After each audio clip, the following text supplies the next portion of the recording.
There's a banana lady in every town. You might have to look for her, but I would advise against this. She's not someone you would like to meet. You may find her on a less popular side street in your neighborhood. She is always facing the opposite direction from where you are approaching. She sits on one of those medical rollators, dressed in a white nightgown.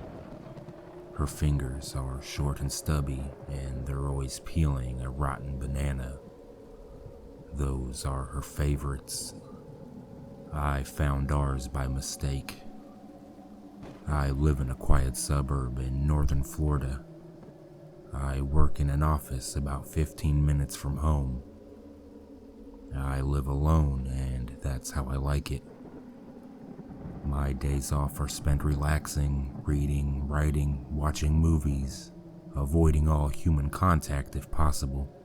I have a simple, boring life, and I had every intention of keeping it that way. Until I found her. I was driving home from work one evening in early January. It was about 50 degrees and raining hard. And since it was Friday, I was racing to get my weekend started as soon as possible. I sped up to get through a yellow light at an intersection about 2 blocks from my home. To this day, I regret how anxious I was to get there. I was so close, and if I had slowed down for the light, maybe none of this would have happened. Maybe I never would have found her. My little 99 Corolla hydroplaned in the middle of the intersection. I panicked and swerved to the right, running my car up onto a curb and sliding down the sidewalk of one of the neighborhood side streets. The car came to a stop just before ramming into a lamppost, narrowly missing extensive front-end damage and probably hurting me as well. But that would have been the least of my concerns. I was fine, save for a spell of heavy breathing and a few oh my god moments. As I sat on the sidewalk and watched the rain continue to pelt my windshield, I realized I had never been to this area of the neighborhood before. That wasn't that strange though, since I don't get out much. I looked out my passenger side window and saw several large houses looking over me on a small hill. They seemed to go on forever, each with perfect little lawns and perfect little fences, and not a single light on in any of them. This was odd. It was only about 7, and even more alarmingly, for the lack of assistance I had received, I had caused quite a commotion and I could have been seriously injured. The rain was dying down now, and I turned to look out my windshield. Somewhere further down the street, I spotted a shape in the middle of the next intersection. It was too small to be a car, maybe a motorcycle, but I thought I could see the shape of a person sitting on whatever it was. I still have no idea what compelled me to do what I did next. In a split-second decision, I got out of my car and started walking towards the shape in the road. I think part of me wanted to be a hero. If it was someone who had just wrecked, just as I almost dramatically did, I wanted to be there to help, as no one seemed to be around to do it for me. I left my car where it was and walked, slowly, in the yellow light of a single lamppost, and the cold light drizzle of rain. As I approached the intersection, the shape became very clear. It was one of those medical rollers, dark gray and worn, and a tennis ball where one of the wheels should have been. I didn't think until much later how this thing could have moved at all without the fourth wheel. It was stopped directly underneath the traffic light. Not a soul was around. No cars, no people, no lights on in the houses, I began to feel increasingly uncomfortable, and even more so when I saw what was sitting there. It appeared to be an old lady, hunched over with her back to me. She wore a long white nightgown that hung to the wet road and was soggy and dripping at the bottom. She had a short bob of silver hair and dark liver spots all over her neck and what I could see of her arms. But then I noticed more of the details, more disturbing features. Her ears were incredibly large, half ovals that took up most of her head. Her fingers were short and stubby but claw-like and working feverishly in front of her. I approached her from the side for a better look and saw her fingers peeling back a banana.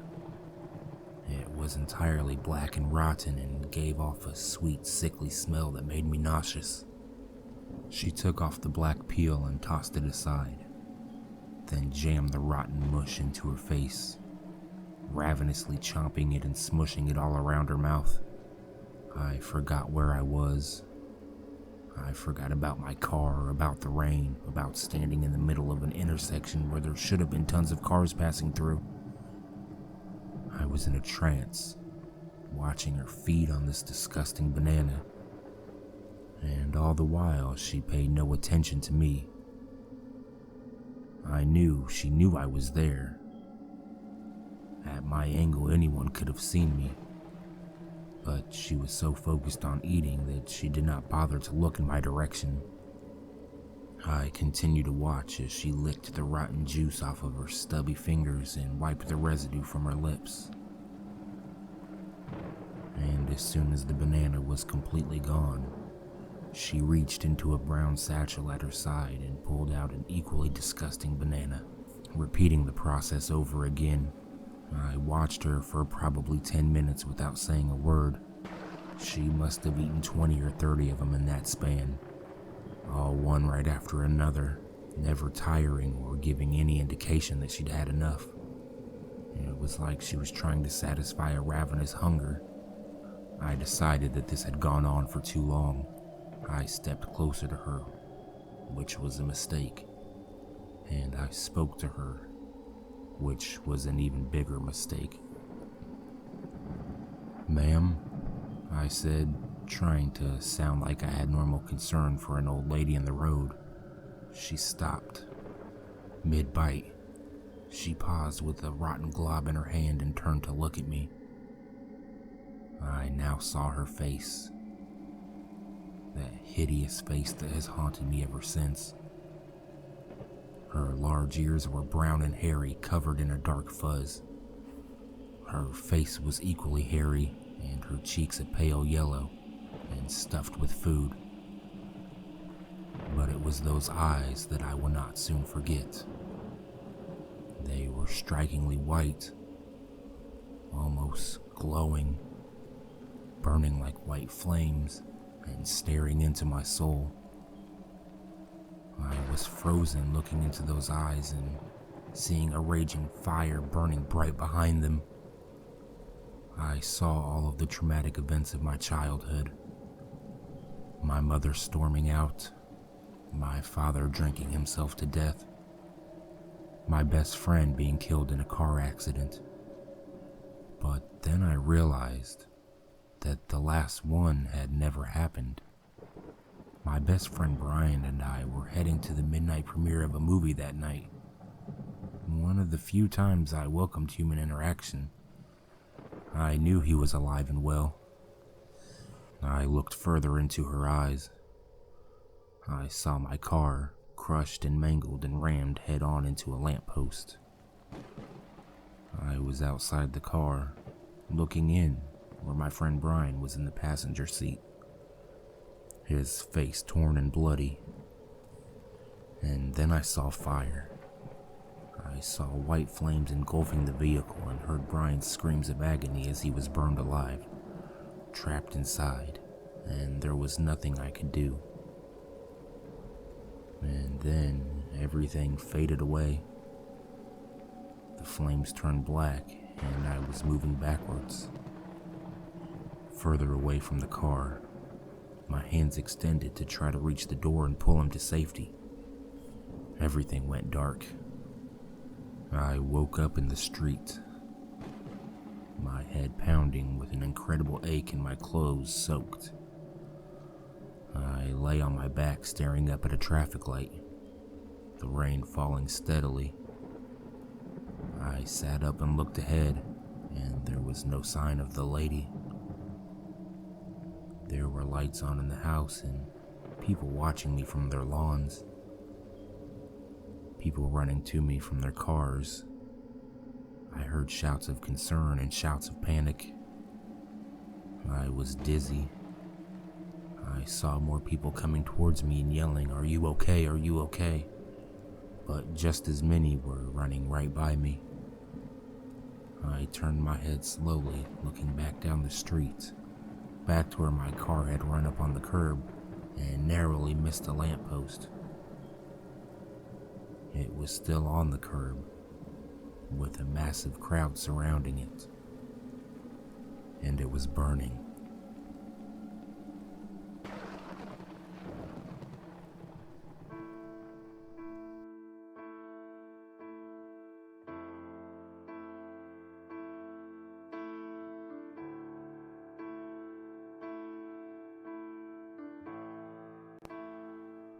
It's quiet in the dark, damp basement. The walls are covered in dancing lights, wonderful hues of blue and white. The television is on, and the sound is down low as to not wake anyone. I'm sitting on the couch, a tattered, ugly green object that has been lost to time. It smells faintly of mold, and a few small rodents scurried out from under it when I sat down. On the tube, people are talking, dancing. It appears to be a recording of a wedding, perhaps for a family friend. The picture is low quality, very fuzzy. The tape is no doubt old. It was in the machine when I turned the television on. I stare transfixed. The people, despite the horrible picture, are wonderful looking. Beautiful even. Beautiful, I whisper, smiling. A noise upstairs, the sound of someone walking down the stairs, makes me jump, and I stand quickly and quietly, slowing my breathing even though I know they can't hear me.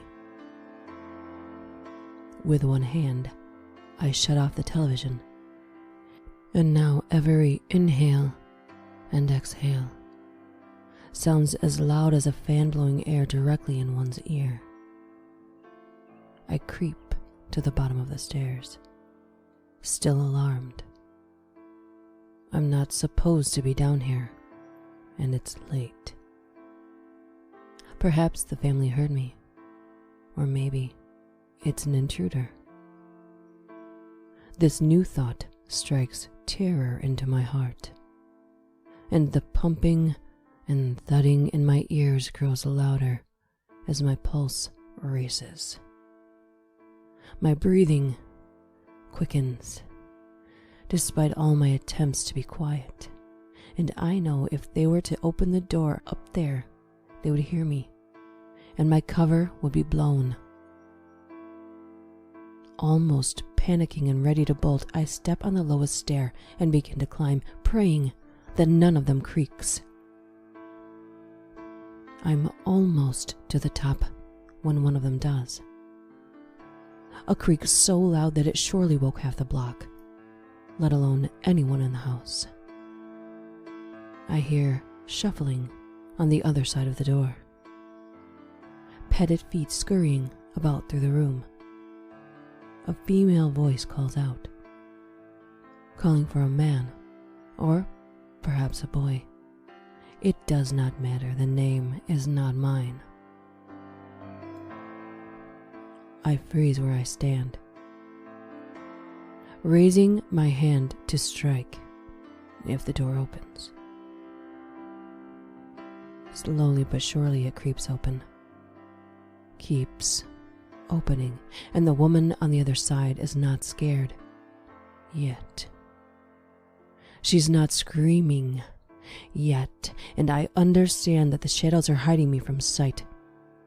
But then she flicks the light switch for the stairway and I attack, swinging my hand toward her face as hard as I can. Her eyes go wide and her mouth opens in a surprised O shape. A split second before her head goes flying and her body crumples to the ground. Blood pumping from her neck and flowing across the floor and pooling at my feet. In my panicked state, I'd hit her so hard that I took her head right off. That coppery smell fills my nose, and my heart rate becomes steady. There is not a single sound in the house. I step into the room and flip the switch for the light, closing the door behind me, once again submerged in complete darkness. I reach down and run my fingers through her long brown hair, picking up her head and raising it to eye level. I run my long, wet tongue over her cheek, tasting her sweet white flesh. I nibble her parted lips with my sharp teeth, savoring her. Beautiful. So beautiful. I wonder who else is upstairs.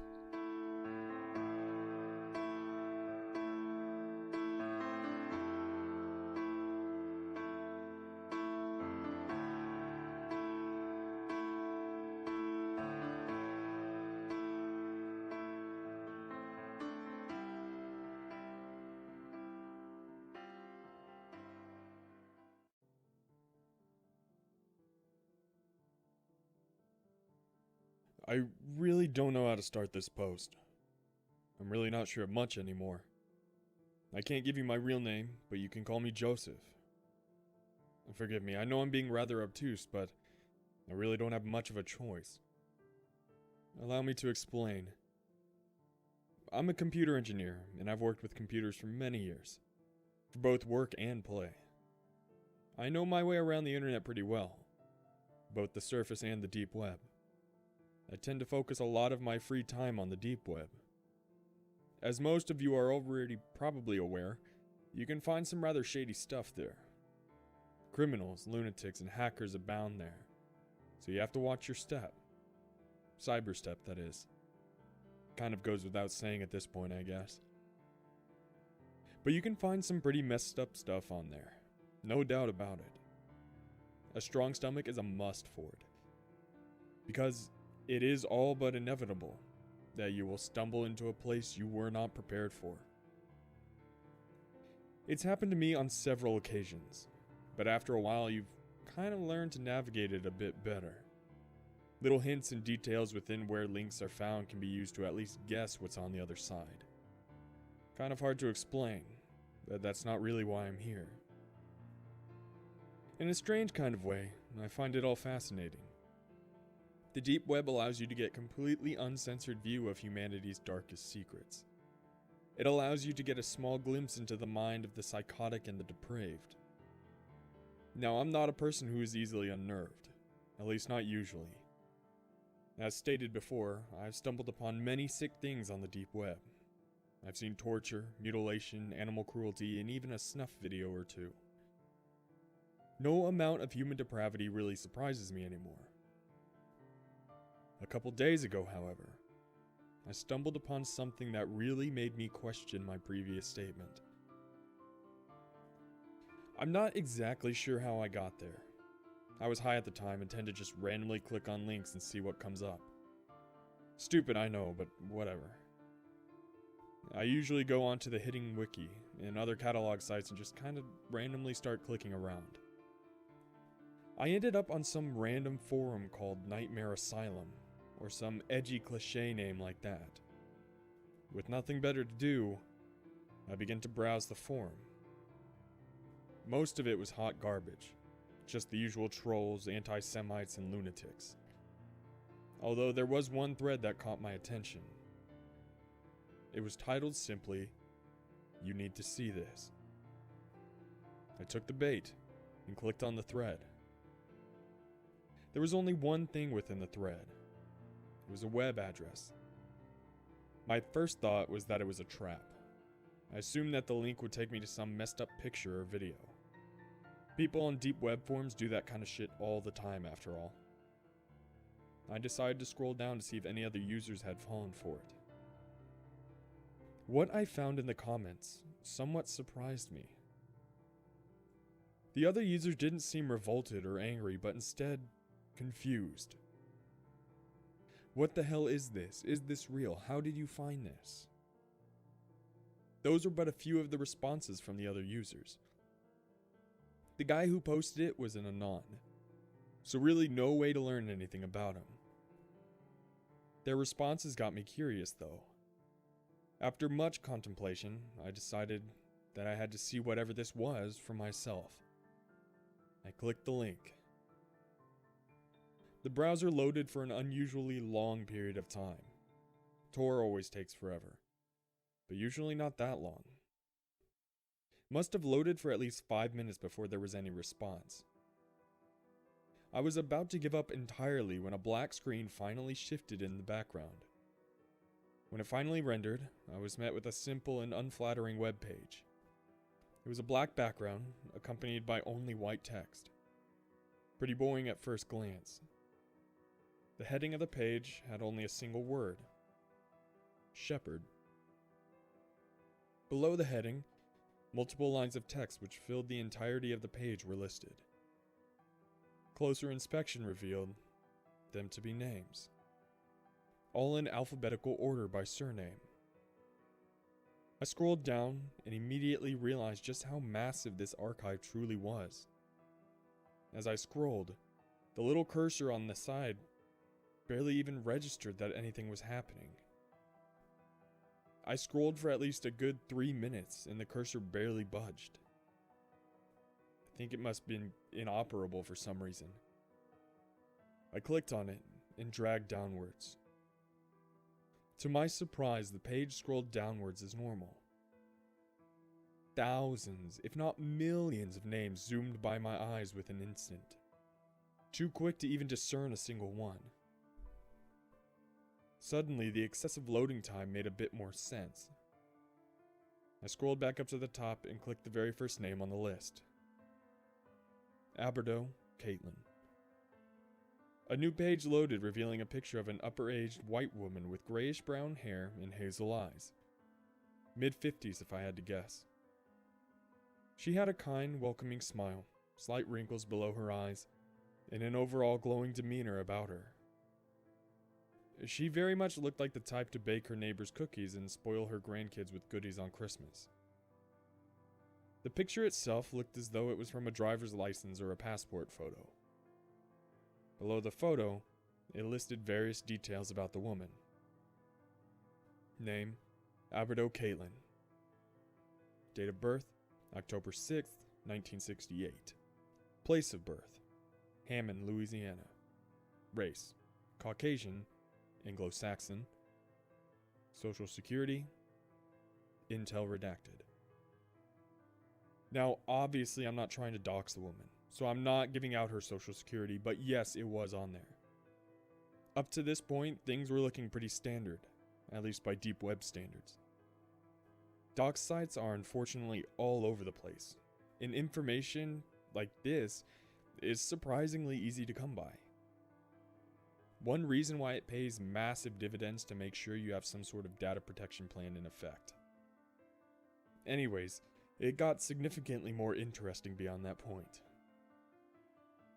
Location: Jessup, Georgia.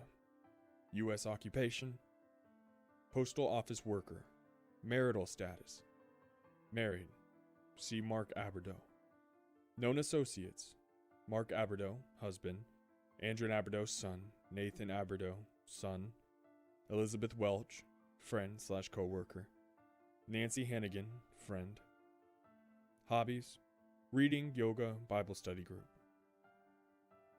Okay, that was a bit stranger. By the way, I'm paraphrasing a lot of this. I don't know for sure that Caitlin enjoyed yoga specifically. She may have very well been about the Pilates life instead. But anyways, it's easy to see why only online degenerates would be interested in your social security and credit card details and whatnot. But why the hell would anyone bother with personal associates? Putting on my criminal thinking cap for a moment, I just don't really see a benefit to gathering that information. Furthermore, how would someone even get that? At the very least, you'd have to spend some time sifting through their Facebook and Twitter, if not just spy on them in the streets for a while. Furthermore, her credit card info was even listed on there. That I'm sure of. While I scanned through the profile, an extremely dark thought suddenly crept its way into my stream of consciousness. Could this be a site for planning or exchanging hits?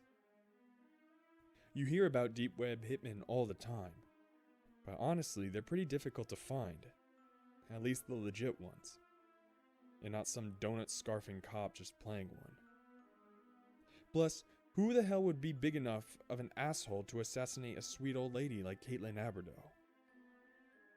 Scrolling further down revealed there to be a lot more personal information on there as well. But honestly, it's not really worth the time to list all of it out. But don't take that to mean it isn't important. On the contrary, it made it all the more bizarre. Among the other things listed were her body type, blood type, fertility status, more associates, who I didn't bother to list, known pets, addresses, current and former, wealth status, shoe size, registered vehicles, expressed political views, and religious association. I swear to God, it actually listed the woman's shoe size. I was left scratching my head by this point. The whole theory I had clung onto of being a doxpin was starting to dwindle away. I mean, it obviously was still a dox, but it was so much more than that. Who would be even able to find the breed of her childhood dog, or essays she had written in college? And not to mention freaking shoe size. It had to be the work of an obsessive compulsive. Someone with autistic levels of organization and surveillance who quite literally was obsessed with cataloging every irrelevant detail about a person. I mean, who else would even care? Unfortunately, though, I quickly realized that theory didn't hold much water either. The document listed information that was almost too private for even a hacker to be able to dig up. Even if you stalk someone day and night without their knowledge for months, you still might not be able to ascertain their shoe size. I mean, maybe make an educated guess, but whatever, I won't mention the whole shoe thing again, I promise. Even people with OCD had their limits after all. Finally, I reached the bottom couple lines of her entry, and by far the most peculiar aspect thus far. Cooperative ability, A. Intuitive ability, T. Cognitive ability, T. Metaphysical ability, A. I didn't even know what to think by this point. Perhaps the ganja, which regularly circulated my frontal lobe, had finally fried it beyond repair.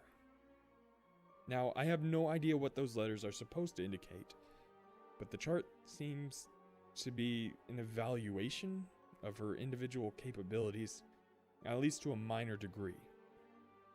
I'm guessing A means good, but what's T supposed to stand for? You tried? I didn't get a whole lot of A's in school, but I'm damn certain I never got a T. It could all be rubbish, I suppose, but if that's the case, then it only raises about a gazillion other questions. However, there is an obvious outlier to that comparison chart. Metaphysical. I'm sorry, are we assembling the Ghostbusters now? As far as I'm aware, metaphysical is like the supernatural, right? Like demons and angels and shit? If anyone has a better definition, please let me know. So I may be showing my ignorance here, but that stuff doesn't exist, does it? I mean, there's stories about it all over the place, but I always thought that they were just that. Stories. Don't get me wrong, I love reading and listening to them. But I've just never bought in or experienced the whole supernatural phenomenon firsthand. Finally, I came to the end of the document and read the final line. Conclusion: Uter. I thought the spelling was a typo at first, but a quick Google search revealed it to be a word of the long-dead Latin language. The word most closely translates to wear or utilize. Utilize? Utilize for what? Was all this an attempt to find someone for a job or something? If that was the case, then it was by far the most unnecessarily extensive job application I've ever seen. Why wouldn't they just call her? It didn't make sense. None of it did. I spent some time trying to mentally assemble the pieces while simultaneously rolling myself another joint. Any theory or educated guess I could possibly surmise was quickly debunked due to primarily one single reason: the massive size of the archive. I'll be honest, by the time I read the last line in the profile, I was a bit unsettled. Perhaps it was just the reefer-induced paranoia, or perhaps it was the mystery of the whole thing. Either way, I had to know more. I decided to continue digging around and see what else I could find. God, what a mistake that was. I returned to the main page and sifted through more of the names listed. After several minutes, I ended up clicking one at random and a new bio popped up. Name: Chen Fui. Date of birth: March 19th, 1982. Place of birth: London, Ontario. Race: Oriental, Chinese. Location: Scarborough, Ontario. Canada Social Security. Fuck you, it's redacted, just whatever. Occupation: computer software engineer. Marital status: involved. Known associates: Fai Chen, brother. Kurt Merriman, boss. Alex Martinez, co-worker. Darren Boyd, friend/roommate.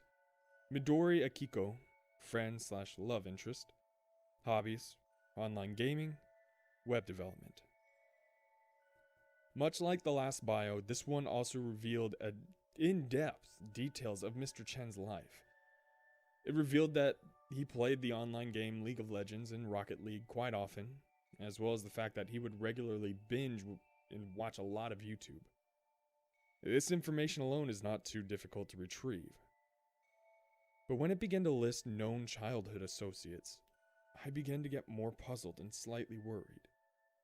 Again, the amount of detail in his profile was absolutely staggering. I didn't mention this before, but the entry also listed really private stuff. Criminal convictions, health statements, and sexual fetishes were also on there. Now, Mr. Chen's sexual tastes were admitted pretty vanilla, as was his criminal history and bill of health. I mean, everyone likes a good spanking every now and then, but that's not really the point. I began to wonder if perhaps it wasn't the people themselves who had written this information. I mean, who else could possibly know them so well? Why they would choose to do it is beyond me. Blackmail, coercion, and sheer stupidity could explain some of it, I suppose. But it still didn't really add up.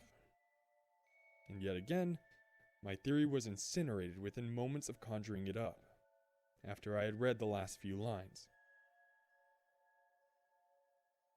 Cooperative ability, A. Intuitive ability, T. Cognitive ability, S. Metaphysical ability, B. Conclusion, elucido. Ah, yet another Latin word, I thought. My assumption was proven correct moments later after a Google search substantiated the thought. Elucido translates roughly to light, or to enlighten something. So someone wrote this information about themselves and then concluded they needed to be enlightened. I mean, I guess it could work. Like, I guess maybe they could be trying to attain more knowledge or something, and this was their application. It didn't feel right, though. And the term enlighten always brings up a certain foreboding aura of cultish fanaticism. Maybe that's what it all was. Initiation into some sort of abstract cult. Then again, maybe the term enlighten was not the best translation. Perhaps education, or further education, or re-education is more accurate. I can't be sure, but the term re-educated always gives me the heebie-jeebies. Too many Orwellian vibes from a word like that. Either way though, I had 2 new letters to work with, S and B. Now, judging by Mr. Chen's profile, I suspected that S is a pretty high ranking. The dude's a computer engineer after all, so he had to be pretty smart. I assumed that in turn would give him a high cognitive ability ranking. I think A is relatively high as well, but not as high as S. Both he and Mrs. Aberdo scored an A on cooperation. When you think about it, a computer engineer and a sweet old woman would likely be relatively cooperative and agreeable people. At least I would assume that's the case. I suspect that B is lower than A, but admittedly that's only because of their respective places in the alphabet. Plus doesn't go too well with the whole ST dichotomy. Still no real idea on what T is supposed to mean. Aberdo had T's in both intuitive and cognitive, while Chen had a T in just intuitive. I really don't know one way or another what's supposed to be indicated. My brain was beginning to throb by that point, so I decided to get myself a drink and take a quick smoke break before returning. When I got back, I sifted through dozens of other profiles, this time with a freshly stoned mind and a can of Red Bull in hand. Through my exploration, I was able to uncover several more details which I think are pertinent to the mystery. 1. All profiles I viewed seem to retain the same or similar amounts of detail to the 2 I have previously mentioned. 2. The profiles did not seem to discriminate based upon country of origin, as I found profiles from people all over the world. 3. I found 3 additional types of rankings with U, P, and E. In order in which I discovered them, U was relatively common and seemed dispersed widely to many different profiles. There were few common denominators, but those given the rank seemed to be an average of working class. At least that's the only real detail I could positively identify. P seemed clustered in people who were unemployed, had multiple criminal offenses or severe health complications. I'm guessing P is not a good rank. E, on the other hand, was extremely rare. In fact, I found only one instance of it. The man who it belonged to was a janitor at a college and had the ranking in, of course, the metaphysical. As if things weren't complicated enough already, the man had an interest in fishing, backpacking, and reading. He seemed relatively healthy, although he did have diabetes, but all in all seemed fairly average. This made guessing upon the significance of E rather difficult, especially due to the ranking coming in the opaque category of metaphysical. I want to say E is a good ranking, but honestly it could go either way. What is clear is that due to its rarity, it is likely that it indicates either really good or really bad. 4. Several profiles I witnessed had a large X imprinted across the details. Further analysis quickly indicated that these people who possessed the X'd out profiles had all since deceased. This may seem insignificant, but hackers are very much capable of utilizing the info of dead people for their benefit, at least for a while. You'd be surprised how long it takes credit card companies to realize that the person with the account has died. For a hacker who's trying to sell people's private information, there really is no reason to disclose the fact that they've died. There seemed to be no age requirement or limit for details listed on the site. I found people well into their 90s as well as kids less than 5 years old. This number 6 is probably the most troubling detail of the lot. And as you may have guessed, it involves the conclusions. As stated before, there were 2 possibilities, as seen with our friends Aberdo and Chen. Uter and Elucido. But I found 2 more. Messis and Abiciendi. Both were also Latin words. Messis translates to harvest, and Abiciendi translates to throw away or dispose of. Now, I don't pretend to know what harvest is supposed to mean, and honestly, I'm not even going to guess. I think we've proven thus far that my theories aren't exactly Nobel Prize worthy. But I'll admit that this makes my heart quiver in my chest when I think of the possible implications. However, I think dispose is pretty self-explanatory. The thing that truly disturbed me about it, though, was the frequency in which it was used.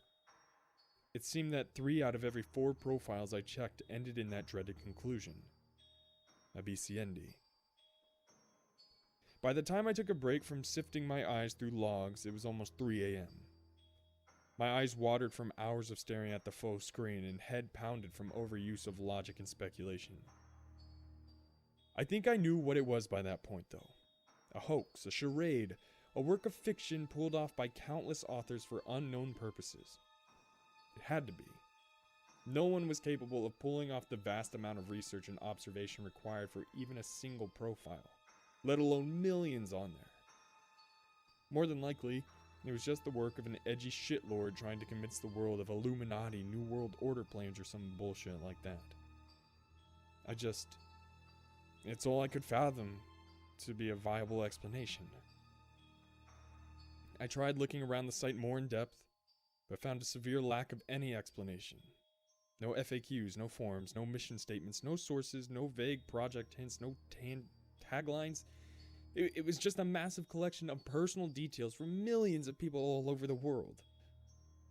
The whole experience gave me a subtle feeling of dread, as if I stumbled upon something I really wasn't supposed to be seeing. It was like a lost massive repository of deadly secrets. Though why and how it was kept the way it was still eluded me. Again, I circled back to the hoax idea. This had to be a joke. Some kind of troll, Super Allegiance had to have made this, right?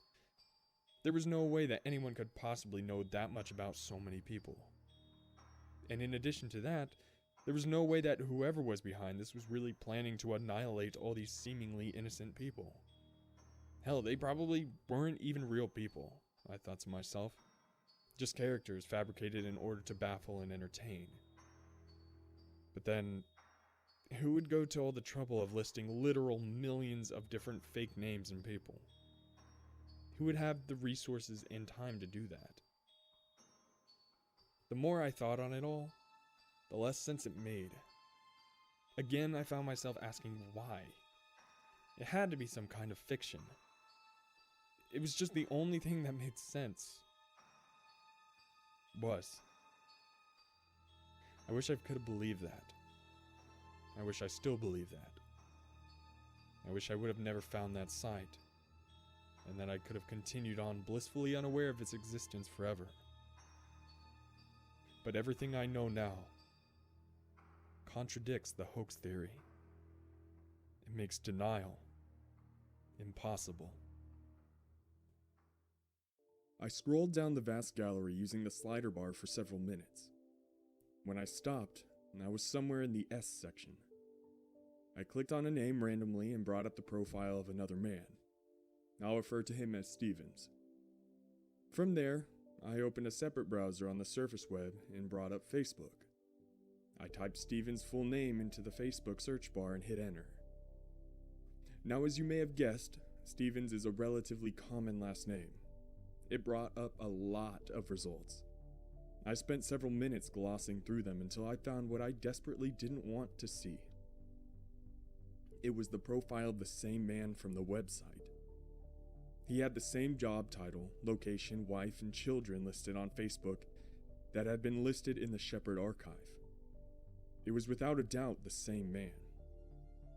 So either someone had painstakingly created a false Facebook profile for this false man listed on an extremely obscure deep website, simply to correlate their fictional project on the off chance that someone may at some point stumble upon it and decide to devote hours of actually researching it, or it was real. The simplest of explanations is more often than not the right answer. And with each new discovery, my plausible deniability was jammed further into the paper shredder. A Google search of Stevens also turned up a Twitter account, LinkedIn profile, and even an amateur cooking blog under his name. I searched several other names from Shepherd, and found most of them with correlating Facebook and Twitter accounts as well. I should have just logged off by that point. I should have just left well enough alone, forgotten that place, and tried to go about my life in peace. But of course I didn't. Curiosity is never satiated unless taken to the absolute extreme. A simple taste of truth is never enough when the whole platter is available for the taking. I scrolled back up to the top of the main page and discovered something I had somehow previously overlooked. There was a small blinking bar in the top right corner of the page. I panned over to it and clicked, and a small text bar appeared with a simple blinking icon. A search bar. It had to be. I thought about searching a well-known figurehead or celebrity, but that would have been too easy for them. Gathering information on those people would be much easier than your average Joe or Joanne. I needed someone I knew personally, so that I could see how accurate these biographies truly were. I searched a friend of mine I had known for many years. I won't give his name, as to protect his identity as well as my own. And lo and behold, I was once again blown away. Everything on his bio, at least as far as I could tell, was correct. It listed his birth date accurately, as well as his kids, family, occupation, hobbies, among other things. I was also listed as a known associate. Then I read the dreaded words underneath his conclusion, and my stomach twisted into a black hole. A BCND. I really should have stopped by that point, but I didn't. I couldn't. Because there was one more thing I had to try. One more thing to prove to myself and everyone that it was just a hoax. Despite all my trepidation and growing concern for what was rapidly becoming apparent before my very eyes, I had to be sure. At that point, it was more duty than anything else. The NSA, CIA, sure they do a lot of spying, but nothing like this, at least that we know of. Whatever or whoever has metastasized this enormous amount of data could not possibly have good intentions, especially when considering the most common conclusion it came to. The only thing I had left to try was the most dangerous avenue of all. I had to search for myself. I typed my name into the blinking bar and hit enter. The website loaded for its usual extended time, and after a minute or so, the page changed. I was met with a familiar sight, that being of my own mugshot staring back at me. All the usual substance was there, and it was accurate. My job, my address, my hobbies, my friends, my family, all of it. They knew things that no one could have possibly attained by just hacking. They knew about when I was 13 and got caught smoking weed by the police. I was a juvenile at the time, and that event was expunged from my record. No one, not even the courts, have the ability to look that information up now. The level of extraneous detail again took center stage. My profile contained old medical prescriptions from over a decade ago, the likes of which I had not used in years. It even made note of a scar on my right knee. A scar I had not gotten from a medical procedure, but from playing on the park when I was 10 years old. There was no way they could have possibly known that. And yet there it was, in black and white. The bio's last several lines listed the following: cooperative ability, B. Intuitive ability, A. Cognitive ability, A. Metaphysical ability, U. Anyone care to guess what the ultimate conclusion under my bio was? I left the site after that point and shut down the browser, feeling wholeheartedly defeated and exhausted. I put my hand on my temple and rubbed my throbbing head. The realization of all this was a lot to take in so suddenly. I don't know who or what is in possession of all that data, or what they plan to do with it. I'm not even sure I want to know at this point. Things like this, that just seem so impossible. It almost bears not even thinking about anymore. Makes you want to just kind of curl up into a ball and shut out the world forever. At some point, you just end up succumbing to your complete insignificance in the grand scheme of things. What is someone like me supposed to do against something like this? Upon closing the Tor browser and returning to the home screen, I noticed something strange. There was a new icon on my desktop in the shape of something that I had never seen before. Further investigation revealed the icon to be that of a hooked shepherd's staff. My heart began to thump immediately, knowing full well that it was likely a malicious program which had been leached onto my hard drive without my knowledge. Now technically, since I myself didn't willingly download anything or allow any unknown publisher access, that shouldn't have been possible. Plus, the number of firewalls on my computer and proxy service used by Tor should have been enough to hide me from any foreign attempt at malware, so long as I didn't make any stupid mistakes. But I did, and I knew that I did. I had entered my own name. No doubt, whoever was on the other end had searched me out, tracked down my IPs connected to me, and downloaded the program. I had been on the site for hours after all, and that would have given them ample time to find me. I ran a virus scan on my computer, and after several minutes it surprisingly came back clean. I stared at the simple icon and found my hand moving the cursor toward it. I clicked it, and it quickly opened to a simple WordPad document. Thank you for visiting Shepherd. That's it. That's all it said. No warnings or threats, no mysterious phone numbers or cryptic details of my address and current location. Not even a cliché of, I can see you. I had my webcam taped up anyways, but it wouldn't have mattered. They had all that information already anyways. And they knew that I would know that. There were no threats that they needed to make to me. They were all-powerful in their domain, and they knew that. They knew everything about me. Everything about all of us. I wouldn't have believed it had I not seen it for myself. Their simple message was only an added condescending remark. A final parting word to remind me to stay in my lane. Message received, loud and clear. For those of you who have read this far, I suppose you're naturally skeptical of this account. That's good. You should be. You should be skeptical of everything in this world. For nothing is ever as simple as it may appear.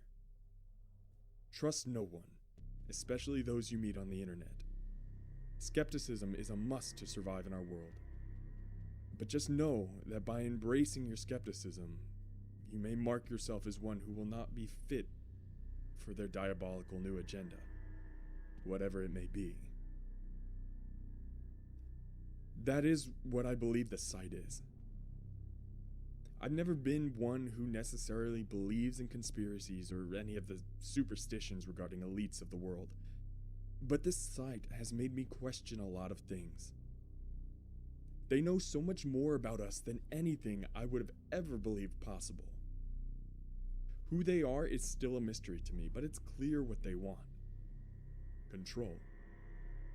and they are well on their way to achieving their goal. For those who demand proof, well, I'm afraid I can't give any.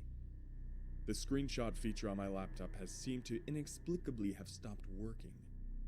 Wonder why that is. I've tried accessing the site again, but it only displays an error message every time I do. Deep websites often change domains, so it's not entirely unheard of. Nightmare Asylum, or whatever it was, has also vanished, and any attempt I've made to locate it since has been fruitless. I don't know what it all means, but I don't sleep much anymore. I've become paranoid, locking myself indoors, though every sense within me says otherwise. I'll leave you with the links for both sites, although I doubt it will do any good. If anyone has any information about this, please enlighten us. I feel as though troubled times are ahead, and so I think now is the time to prepare yourselves in whatever way you were able. Sometimes I wonder whether or not it was all just a vivid hallucination of some sort. Like some nightmare scenario my mind concocted while under the influence of too much cannabis. However, every time I look at my computer, I'm reminded that it's not the case. That single last message is still there. Thank you for visiting Shepherd.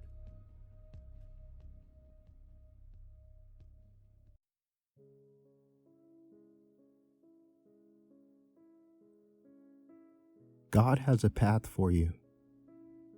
Growing up in a church family, those words were practically drilled into my head ever since I was able to comprehend them.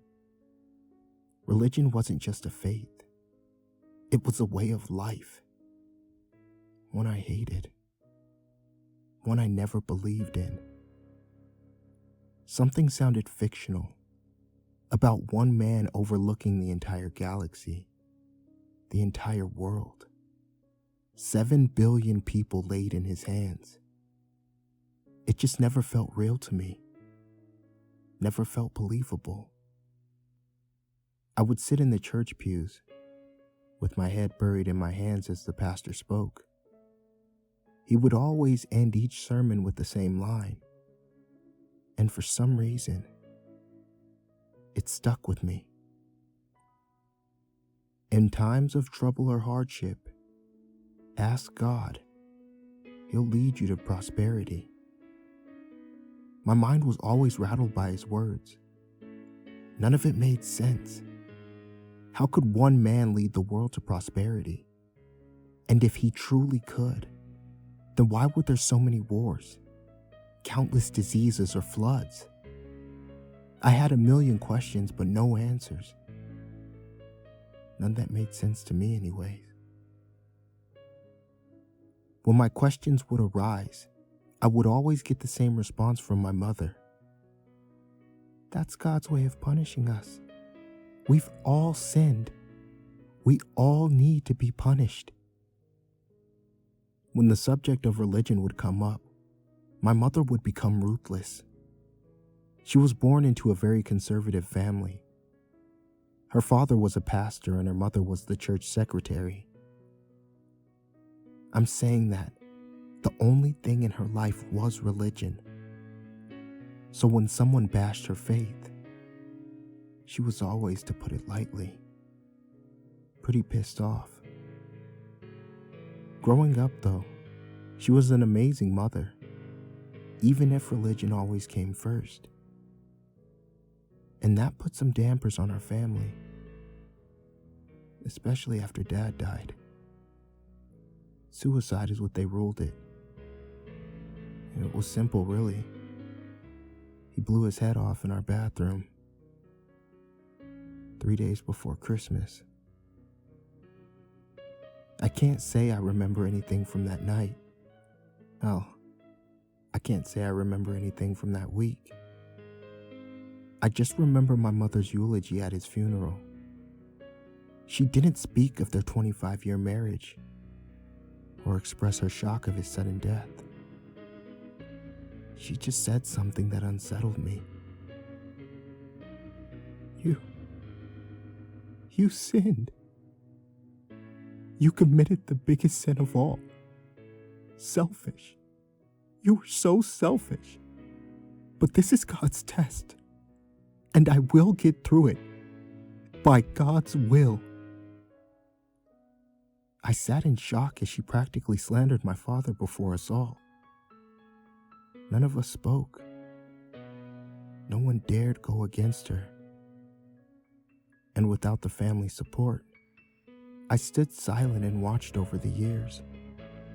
As my mother grew more ruthless, angry, and annoyed at everything that stood in between her and her faith, I just so happened to be there. And she made sure I knew it. And over the years, it stayed like that. That was until she got sick. 6 months ago, a cancerous mass in her lungs changed her whole demeanor. When she called me, I was filled with disbelief as that once loud, direct voice was now quiet and emotional. She broke the news so casually, though. She didn't tell me to sit down or try and sugarcoat it at all. She just said it. And that was it. I'm dying. I need you here. Please. I sat there in my office with my thoughts running wild. I wanted to say no. I wanted to tell her to go to hell. Wanted to hang up the phone. But I couldn't. And within 12 hours, I was on a flight back to New Hampshire. Going back to everything I hated. As time progressed, her condition worsened. Her once long brown hair was now short and faded. The once energized woman was now slowed down. She was a sickly shell of her former self. She was suffering. It was clear she wouldn't survive this.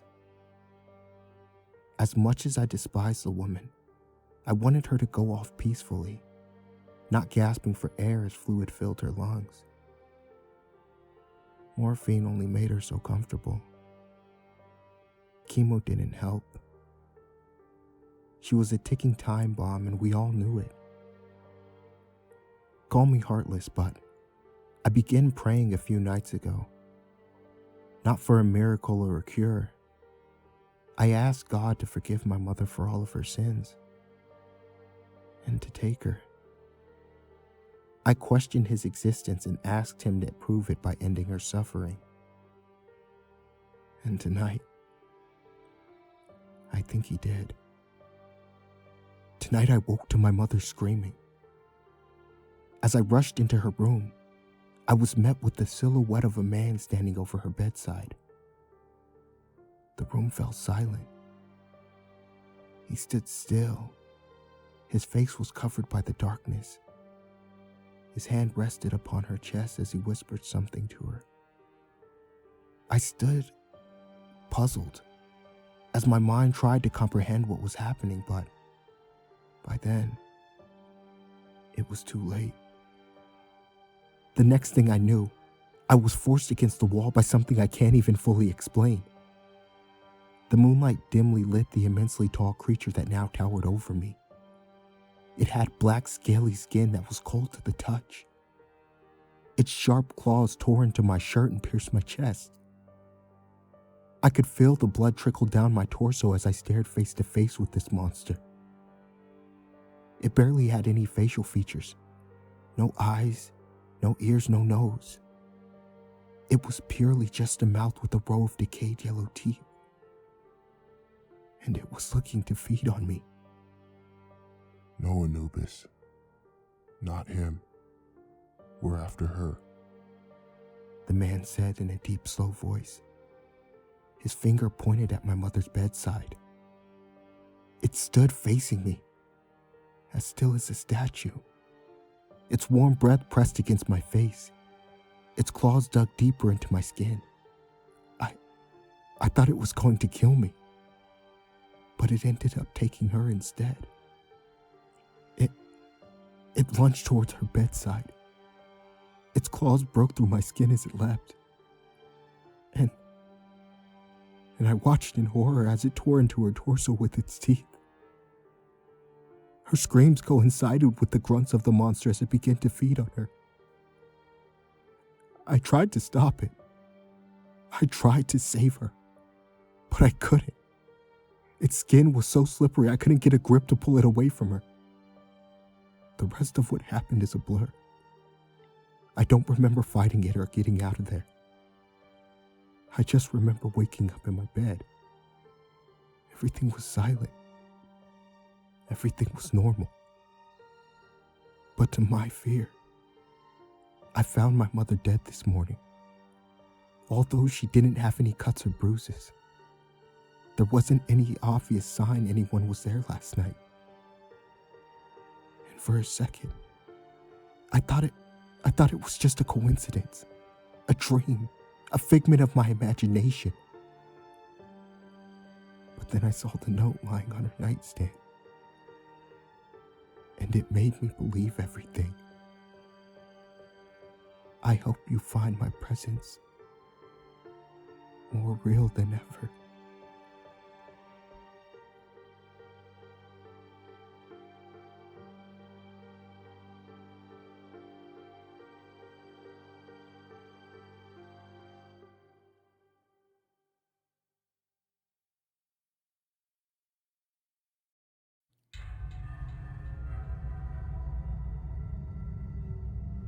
I've always been a bit of a loner. It was just easier that way. People and places so often disappoint, so I never saw the point of interacting with others or leaving the comfort of my own home unless I absolutely have to. Hell, I even had my groceries delivered just to avoid prolonged interaction with people. I never really got into the hype of social media either, though I did have a Facebook profile after nonstop nagging from my sister. She thought it was important that I tried to talk to someone every once in a while, or to have at least some minor way for people to contact me. No one really understood why I liked being alone. In hindsight, maybe they all had the right idea. If I could go back in time, that's probably the one thing I'd change about all of this. Too bad there's no such thing as second chances. Maybe if I had paid attention to my sister, I wouldn't be stuck in the situation I'm in now. I'm not exactly sure how long I've been here, but I'm pretty sure it's been a few days. I woke up in a room with no windows and no doors. It was white, a blinding stark white that encompassed the entire space. The floor, the ceiling, the walls, everything was this piercing white that stung my eyes. It was hard to tell how big the room was when I first woke up. My first thought was, how the hell did I get here? Followed immediately by, where the hell is here? I had no real way of knowing. There wasn't a door that showed someone brought me here, and the memories of what I was doing before I woke up were missing. I was never one for panicking though, and decided that the best course of action for me would be to figure out just how big the room really was, if I was indeed in a room. I mentally gauged how big of a step I'd need to take to have each be a foot wide, and then began walking. 5 full steps forward and I hit a wall, and turned around and headed in the opposite direction. 10 steps in total. I repeated the process again to get the rest of the dimensions and learned I was in a perfect 10 by 10 room. Where the hell is the door? I said out loud to myself. The sound of my voice had reverberated off everything and bombarded my ears with a deafening echo. I covered my ears to try to block out as much of the sound as I could, but it seemed to go on forever. It was maddening, almost too much for my mind to take. Well, I guess it was too much because I had passed out.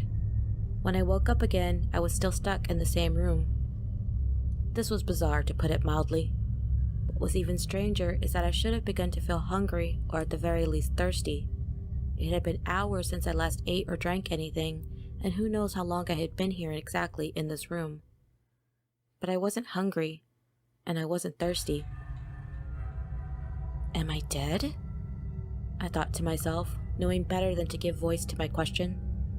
I certainly didn't feel dead. My head was killing me from the earlier noise, and the one spot between my shoulder blades that has always bothered me was doing its usual persistent nagging. You're not supposed to feel anything when you're dead, right? Alright, so I'm not dead. If I'm not dead, maybe I'm dreaming. But that doesn't make sense either, because you can't feel pain in your dreams. Well, I've never felt pain in my dreams before, and I've had my fair share of nightmares. So what is this place? There really wasn't much else to do but ponder these thoughts and pace around the room. I don't really know how long I paced for. If I had to guess, I'd say hours again, but time worked funny in this room of mine. I also never felt tired or sleepy in addition to not being hungry or thirsty. I was definitely in some kind of conundrum. But that's okay, I had thought to myself. I like being alone. I like living inside my own head. This won't be that big of a deal. You say that now, but I imagine you'll start feeling differently very soon. A voice whispered to me from one of the corners in the room. What the hell? I said out loud and instantly regretted it. The sound was so much louder this time, a wailing of what the hell's bouncing off the walls. Only this time, it didn't sound like my voice echoing. It sounded like whoever it was that spoke to me. Unfortunately, my mind couldn't handle the sound or the strangeness of the new situation, and I passed out again. I don't know how long time had passed before I woke up again. When I did, I was sitting in the middle of the room and someone else was with me. Well, not someone else exactly. Right across from me was me. A perfect replica. Even the slight scar above my left eye from a soccer cleat accident. I don't care how strong your mental fortitude may be, nothing can ever really prepare you for meeting yourself like that. Oh, you're finally awake. Hello. She sounded like me, but didn't. It's hard to explain, but it's as if there was just one note in the cadence that was slightly off. Maybe not something someone else could have picked up, but I certainly could. What was interesting was that her voice didn't bounce off the walls like mine did. I just stared at her blankly, unsure of what to do. I certainly didn't want to talk and have to deal with yet another blackout. She seemed to realize my hesitation, and her mouth moved into a wide, unnatural grin. It was terrifying to see that expression on my/her face. Just what the hell is going on? I kept thinking to myself. You can talk. It's okay. The noise won't bounce off the walls anymore. I took care of that. See? No echo. She said the last two words in a sing-song croon. This was the oddest conversation I had ever been in. Where are we? I asked quietly, not quite willing to test her confidence. Luckily, she was right. The sound didn't echo off the walls. She smiled that unnatural grin again and gave a light laugh that sent chills down my spine. Oh, here. She waved her fingers around to represent the room we were in. Well, no shit, Sherlock, but what is here? My tone instantly snide. I shouldn't have been so rude to my twin, but I never had much experience in talking with other people, much less someone who was me but not me. She laughed again and got up without answering. I noticed that she was wearing what looked like a cosplayer's version of a straitjacket, but made up as a dress instead of the arms being wrapped tightly around the body. Her legs were covered in black nylons that had rips and snags all over the place. She looked cool, if I was being honest with myself, and pulled the look off really well. She did an unbalanced pirouette, making the arms of the jacket dress flap around her like wings. We're here, Sophie. Silly girl. This is my room. This is your perfect hiding place. She said it in a matter-of-fact way, as though I knew exactly what place she was talking about. But even in my most vivid daydreams, I had never come up with a place like this white room. This is the place your mind likes to hide whenever you have to do something you don't like. What? I've never been here, even in my mind. I'd be somewhere in Azeroth, or fighting Covenant if I was trying to get away from something I don't like, even in my mind. She smiled again and nimbly knelt down in front of me. "Oh, you silly rabbit, always lying to yourself. That's okay, you'll realize soon enough." She got back up and began spinning around the room once again. "You have no idea how long I've wanted us in here together, though. It gets awfully lonely being stuck in here by myself, and you don't let me out to play very much." She stopped her spinning and cocked a hip while wagging a finger at me. "Do you know how rude that is? You used to let me play with you all the time. Why won't you let me play with you anymore?" She didn't let me answer before she went back to her spinning. I hadn't the faintest idea what she was talking about, though. I've always been a rather imaginative individual, but I never thought of anything like this before. I shook my head and got up myself, having grown tired of just sitting on the floor. By this point, Me But Wasn't Me had begun playing a game of hopscotch, giggling with each step she took. "I'm sorry. I had no idea. I don't remember you. Could you tell me who you are?" "I'm Sophie. You're Sophie. We're Sophie." "Right. Could you tell me how that works? I'm a little confused by all of this." I looked around the room with a sullen look on my face. I felt incredibly silly doing all of this, but she seemed to be the only way to get out of this room I found myself trapped in. She huffed in annoyance at the question and stopped her game.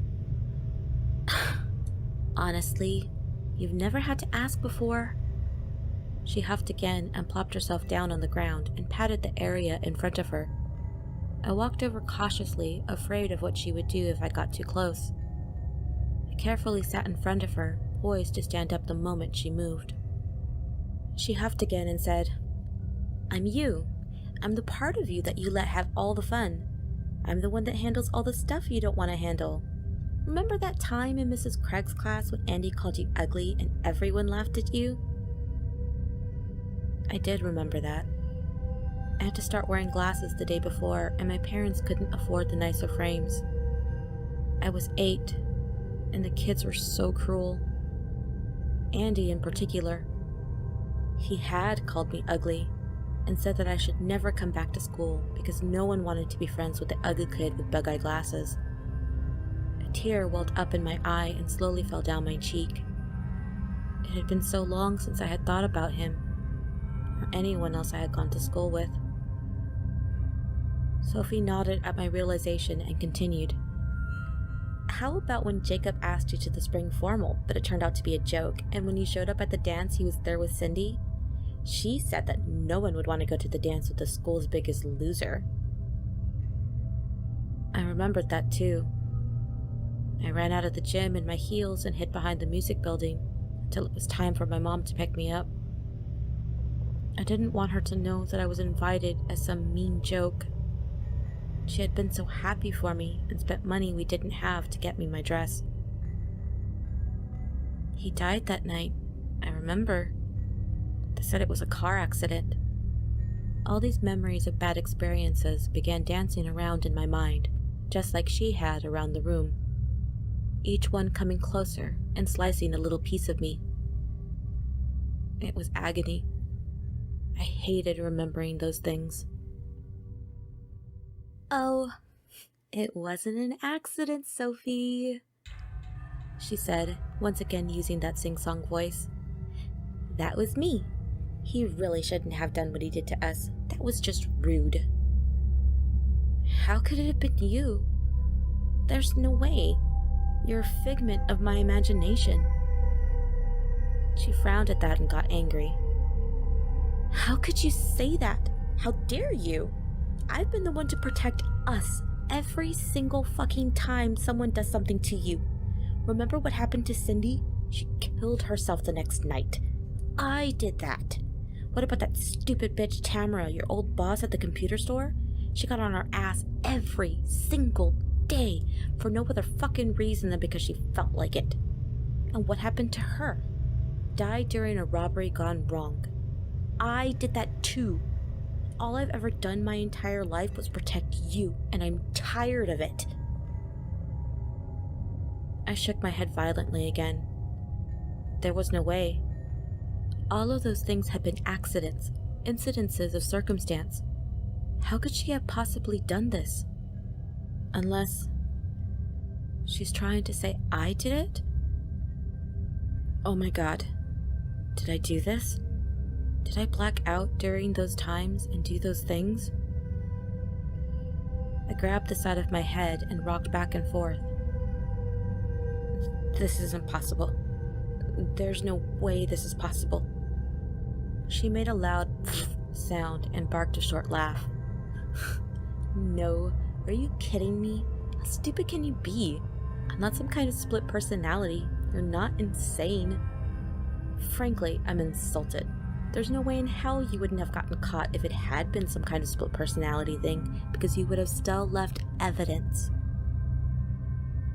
She was right. It didn't make sense that this was some kind of freaky conversation with another personality inside of me. She was right, and that if I had done those things unknowingly, there would have been some evidence to trace it back to me. I stopped rocking and looked up at her. Then what are you? Please tell me. Please? This time, she looked sad as she knelt down in front of me. I'm you, remember? Everyone has a double. Everyone. I was conceived the moment you were. I was living beside you inside Mom's womb. But me, and the ones like me, we aren't the ones meant to live like you do. We're just watchers. We live through your actions. She looked down at her knees as she said this, as though she was regretting what she was saying. I wasn't supposed to do those things. I was just supposed to watch. But we didn't deserve that life. I didn't deserve that life. I'm not some loser, and I'm tired of us living alone. Being alone all the damn time. I want to play. I want to have fun. You don't deserve to be the physical one. I do. But there's no way to switch our roles. Believe me, I tried. At that, she got up again and began pacing the room. My world, however, was crashing down all around me. My entire life was being rewritten as I looked at past events and realized that there was a shadow of me in every single one.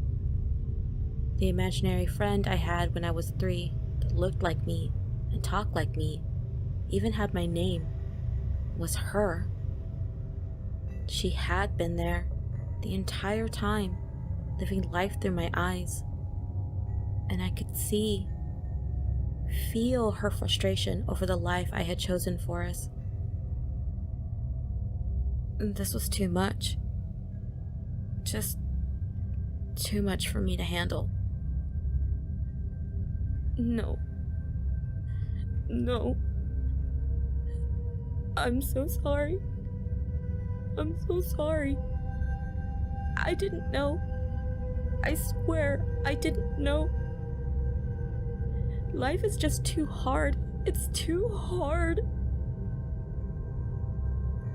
I know. You're not strong enough, Sophie. But I am, she said matter-of-factly.